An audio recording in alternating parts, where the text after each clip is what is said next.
Hello, I'm E.D. Lewis and welcome back to my channel, E.D. Lewis Reviews, back with another nocturnal review. Make sure you hit that like and that subscribe button and the little bell so you get notifications on my latest videos, such as this one, and please leave a comment down below.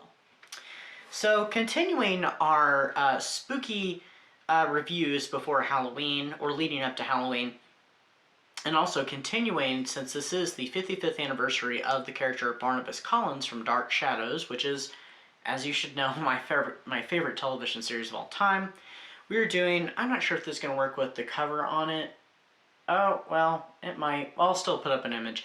We're doing a review on the Dark Shadows audio drama, or dramatic reading, as it's also referred to as, The Night Whisperers, which was written by Stuart Manning, who used to be very heavily involved with Dark Shadows, in kind of the continuing of its legacy with the Dark Shadows news page back when I was actually in high school.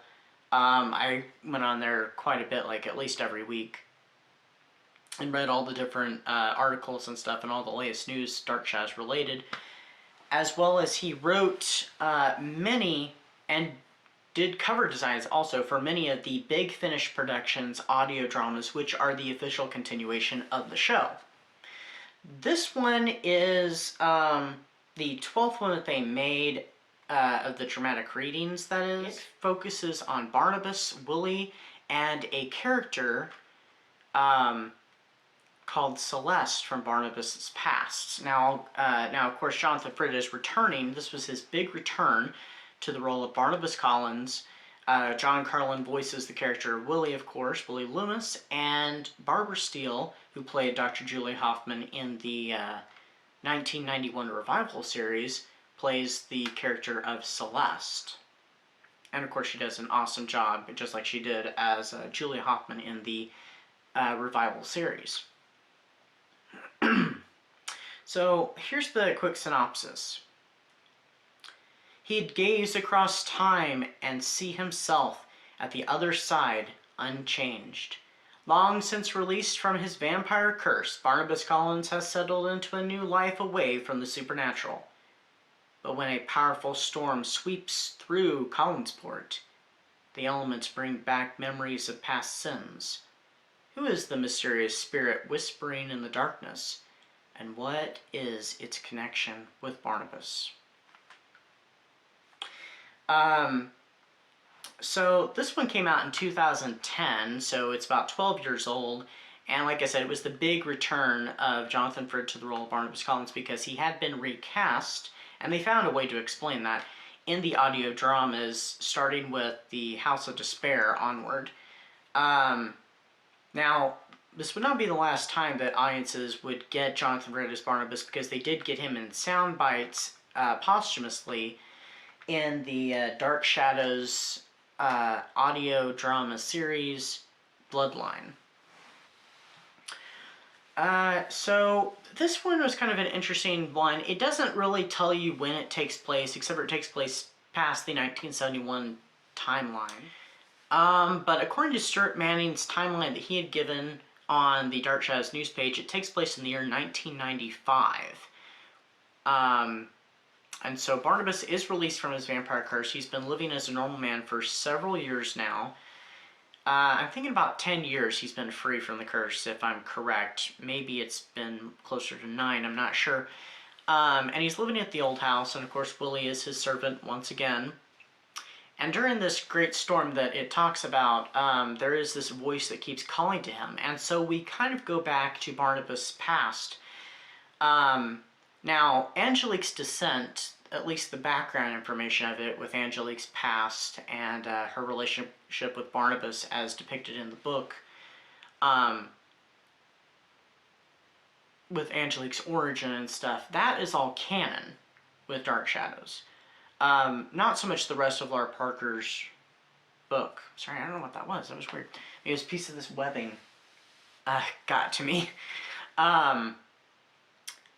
So we know that Barnabas had gone to Martinique when he was a boy with his uncle Jeremiah, and then he had returned there years later as an adult and met Angelique and Josette and so on and so forth. Well, he'd been there once before, before he met Angelique officially and Josette. And an occurrence had happened involving this woman Celeste and a curse, not the vampire curse, but a different kind of curse that seemed to be ongoing. And so this is kind of a tale of revenge in many ways. But I can't tell you why, because that's part of the plot of what happened to Barnabas back then and why Celeste's spirit is visiting the old house on this stormy night. Now, Barbara Steele, she plays the part of Celeste in the very opening, and then as she's doing this whispering before Barnabas goes into his tale and tells Willie what's going on. And then the character is kind of taken on by another actor that's in it. And I can't really say why that is, but I'm sure you can fill in the blanks of kind of what happens there for the confrontation between Barnabas and Celeste. We definitely see kind of another side of Barnabas as he's kind of grown into himself.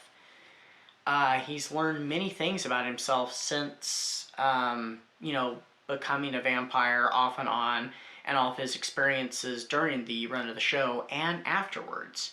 He is quite a changed man in many ways, and he knows himself more so than he did back then, and understands himself more so. So we have quite a bit of a takeaway of the character of Barnabas in this. It's kind of an interesting little character study in some ways, as we see how he has developed and how he has definitely aged. Not just Jonathan Frid, of course, but the character himself, how he's aged in his characterization. So, I thought it was really good. I give it, I think 4.5 stars. So, you know, because it's an excellent performance. I believe it won some sort of award, but I don't remember what it was. And I think it was well worth it. It's well written by Stuart Manning. He wrote others too, and it's well acted by the small cast as well. So I highly recommend it. I know it's available, of course, for download at Big Finish Productions website, and I think you might be able to find it on Audible, but I'm not sure on that. And you might be able to find some of the CDs. I've had this for years, since basically it came out. Probably the regular CDs and the MP3 ones too.